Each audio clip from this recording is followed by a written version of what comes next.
সেনগুপ্ত বাড়িতে ফিরে নিজের ঘরে গিয়ে সমস্ত স্মৃতি ফিরে পেল সূর্য সেনগুপ্ত। হ্যাঁ বন্ধুরা, অনুরাগের ছোঁয়ার আগামী পর্বে আমরা ঠিক এমনটাই দেখতে পাবো। বাস থেকে নেমেই দীপা সূর্যকে দেখে ভীষণ চমকে যায়।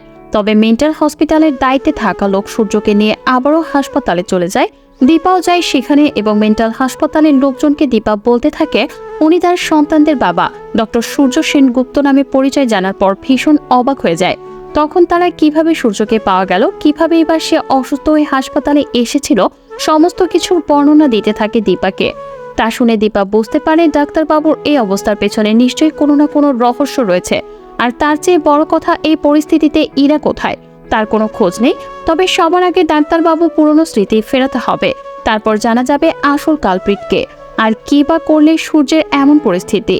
এরপরে দেখা যায় দীপা ওখানকার লোকদের বলতে থাকে এখানে থাকলে ডাক্তারবাবু স্মৃতি ফিরবে না, তাকে নিয়ে বাড়িতে ফিরতে হবে। আর এমনটা ভেবে দীপা হাসপাতাল থেকে সূর্যকে নিয়ে সেনগুপ্ত বাড়িতে নিয়ে আসে। তবে অপরদিকে সূর্য কাউকে চিনতেও পারে না, আবার কাউকে কিছু বলতে পারে না।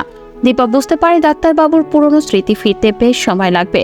এরপরেই দেখা যায় সূর্যকে আস্তে আস্তে নিজের ঘরে নিয়ে যায় দীপা। নিজের ঘরে ঢুকে চারদিকে তাকিয়ে থাকে সূর্য। ঠিক সেই সময় সূর্যের মাথায় ভীষণ যন্ত্রণা হতে থাকে। ঘরের চারদিকে ঘোরাফেরা করে সূর্য এবং সবকিছু দেখে সূর্যের একটু একটু করে মনে করতে শুরু করে। এরপরে দেখা যায় সূর্য যখন সোনার উপা ও দীপার সাথে নিজের ছবিটাও দেখতে পায়, তখন সূর্যর অনেক কিছুই মনে পড়ে। আর হঠাৎ করে সূর্য সোনার রূপা বলে ডাকে। তখন সূর্যের কাছ থেকে সোনার রূপা ডাক শুনে ভীষণ চমকে যায় দীপা আর বলে, ডাক্তারবাবু আপনি আপনার মেয়েদেরকে চিনতে পেরেছেন, আপনার দীপাকে চিনতে পেরেছেন? তখন সূর্য বলে, হ্যাঁ আমি সমস্ত কিছু চিনতে পেরেছি।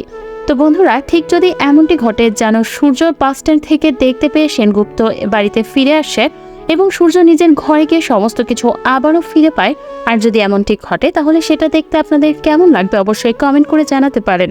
ধন্যবাদ।